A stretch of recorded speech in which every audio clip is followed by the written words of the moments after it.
Mungkin ada pula yang mengalami kisah seperti aku ini. Entah ini kebetulan atau kesengajaan, yang jelas aku tak pernah menduga jika aku bisa jatuh cinta pada orang yang kupikir tak mungkin aku gapai. Bukannya aku nyerah sebelum perang, tapi secara kasat mata aja emang sudah tak memungkinkan. Sebabnya dia itu dosenku, tentu beliau adalah orang yang sangat aku hormati.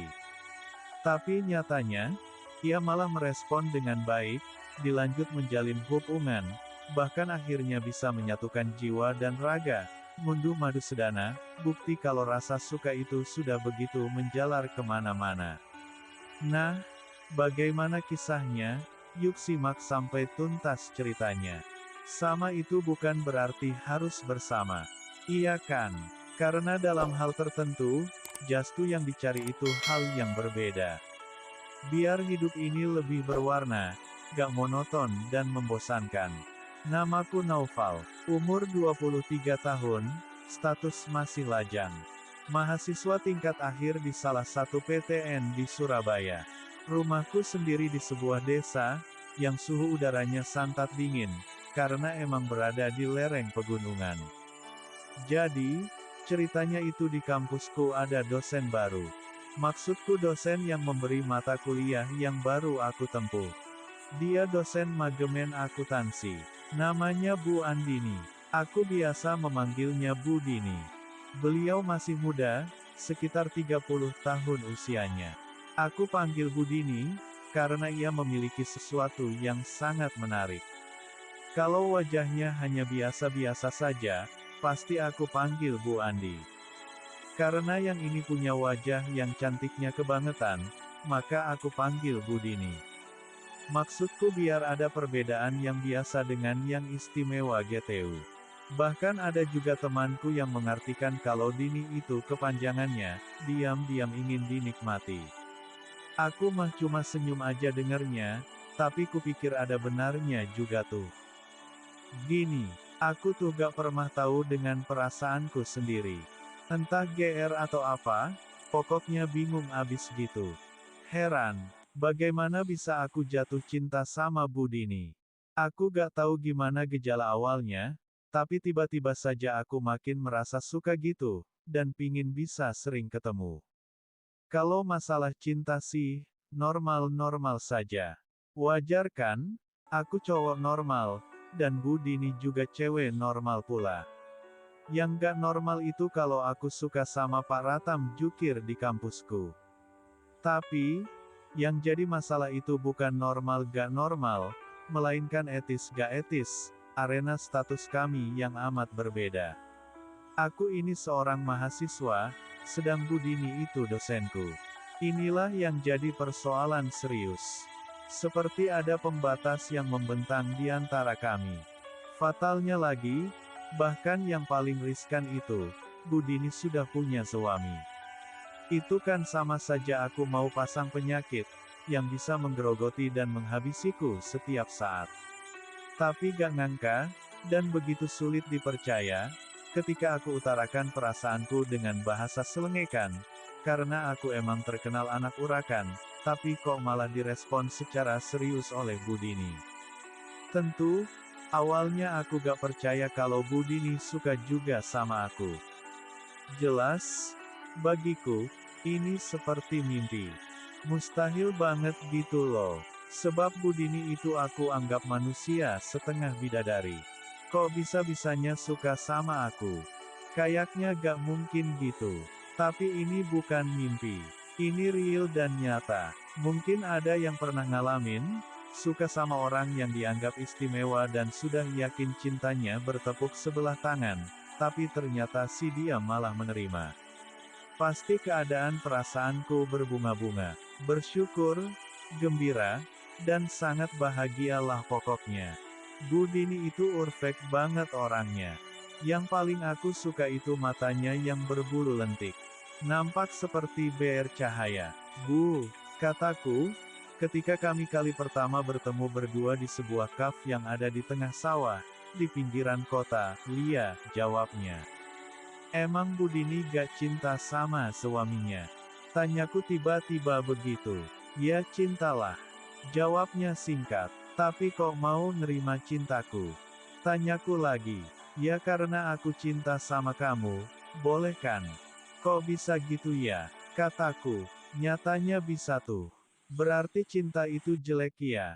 Bukan cintanya yang jelek tapi, orangnya yang emang gak setia. Jelas Bu Dini. Nah, berarti Bu Dini gak setia, iya kan? Bu Dini malah mengelum senyum sambil mengangkat dua bahunya, lalu katanya. Dan kenyataannya seperti itu kan? Aku tuh gak ngada-ada, ita kan? Apa Bu Dini gak takut ketahuan suami? Tanyaku. Ya takutlah. Sebagai manusia biasa perasaan takut itu pasti ada. Tapi kok mau aku ajak ke sini? Ya hanya ngikutin ajakanmu saja, lagian aku juga penasaran sama tempat yang pernah viral ini. Tapi, Bu Dini memutus omongannya. Aku mengerutkan dahi lantaran penasaran. Tapi kenapa Bu? Tanyaku seperti bingung. Tapi lain kesli kamu harus juga mau sama ajakanku. Dan lagi, kalau pas berdua, begini jangan panggil aku, Bu. Entar ada orang dengar malah bisa tahu kalau aku desainmu. Malu atuh, pintanya. Siap Bu, Mbak Dini yang cantik. Ungkapku yang makin berani. Ternyata kamu pinter ngegombal ya. Aku mah bukan ngegombal, tapi ngomong kenyataan. Karena semut pun ande bisa ngomong, pasti juga akan bilang kalau Mbak Dini ini cantik. Bener gak sih? Ada asa kamu ya Val. Ucapnya sambil nyubit lenganku. Itulah momen kencan kami yang pertama kali, sekedar ngobrol sembari menikmati kopi susu hangat, sinambi menikmati indahnya pemandangan puncak di kejauhan, yang dibalut hijaunya padi di persawahan sekitar. Tapi di pertemuan yang kedua, Bu Dini mengajakku ke suatu tempat yang jauh dari pemikiranku. Kok kita kesini Mbak? Tanyaku dengan nada kayak orang ketakutan. Ini tempat yang aman dan jauh dari mara bahaya. Daripada di kaf, di pinggiran jalan, atau bahkan di dalam hutan. Ucapnya meyakinkanku. Tapi ini HOTEIL kan Mbak? Aku belum pernah ke tempat yang beginian. Ucapku minder. Emang, bukankah kamu sudah setuju juga kalau mau ikut ajakanku? Iya gak? Lia Mbak, tapi bukan. Aku GSK bisa menuntaskan ucapan.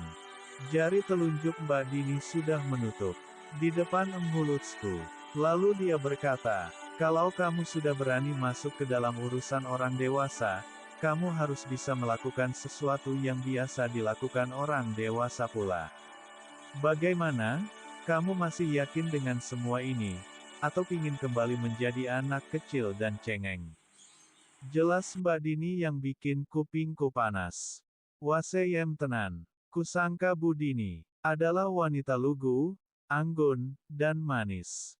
Sebab kalau lihat penampilannya, dia gak menunjukkan sifat yang aneh-aneh. Ternyata, dia itu gak lebih baik dari penghuni BORDIR yang bermuka cantik dan dibungkus dengan berprofesi sebagai dosen. Tapi dia salah mangsa. Pasti dia ngira aku ini anak yang gak tahu apa-apa. Bukan pamer, biar masih 23 tahun, tapi sudah beberapa kali dapet perawan. Jadi di kampus aku ini idola. Banyak mahasiswi yang kesemsem alias pingin jadi pacarku. Tapi aku hanya ambil beberapa yang kurasa paling aku suka. Dan rata-rata hubungan 2 bulan jalan sudah aku isep madunya. Dari situlah aku nyoba mengupgrade selera cintaku, dengan menciba pada Bu Dini, dan alhasil, aku sukses. Kembali lagi ke cerita lagi. Lalu dengan masih berdiri, kedua tangan Mbak Dini melingkar di pinggangku. Aslinya mau ke IHR, karena aku terlalu tinggi untuknya, akhirnya gak jadi. Suamiku itu ganteng juga loh, tapi masih lebih ganteng kamu. Kamu bukan ganteng, tapi tampan, karena kulitmu putih. Ujarnya semacam merayu atau apa gitu. Aku gak menanggapi, hanya merasa bangga di hati. Dan karena aku diam, Mbak Dini ngomong lagi sambil jari telunjuk masih nempel di BB2R ku. Sebenarnya sudah lama juga aku nunggu saat-saat seperti ini. Tapi aku selalu sadar kalau kamu mahasiswaku. Tapi setelah kamu nembak aku, kesadaran itu luntur. Lalu satu tangannya meraih lerku. Ditariknya, aku pun paham maksudnya, empatku merunduk. Maka bertemulah BBR kami. Sampai di situ aku masih bersikap seakan aku ini masih pemula yang polos dan butuh dibimbing. Dan Mbak Dini pelan-pelan melakukannya dengan velan dan halus. Namun sekitar di menit 5, ketika gelora mudaku sudah mencak-mencak, seketika aku mengambil langkah yang pas dan tepat. Gunung jukruk tak jak ngopi, segoro muruk tak seberangi, banjir bandang tak langeni, penting aku iso bebas berekspresi. Aku terjang semua yang nampak di mataku. Aku buat Mbak Dini bagai ombak bergulung-bergulung mengejar buih terus berlari. Pasang surut silih berganti-ganti tiada henti. Sampai akhirnya kami menggulung diri dalam gelombang besar yang menyeret kami, hingga terdampar di pantai mengekap bumi. Ku dengar nafas terzengal dari Huluts Mbak Dini seperti abis maraton, keringat membasahi persada, dan kulihat alam sekitar porak-poranda bagai diterjang puting beliung, berantakan semua yang ada, gambaran betapa dahsyatnya paduan kekuatan tenaga dalam antara aku dan Mbak Dini. Tapi kini, semuanya tinggal sisa-sisa perjuangan. Mbak Dini sudah gak ada perlawanan. Sudah banyak diam, dan terpejam. Dan, ekspresi seperti inilah yang paling aku suka. Ada kebanggaan tersendiri saat bisa menaklukkan tantangan, apalagi sampai bikin tak berdaya.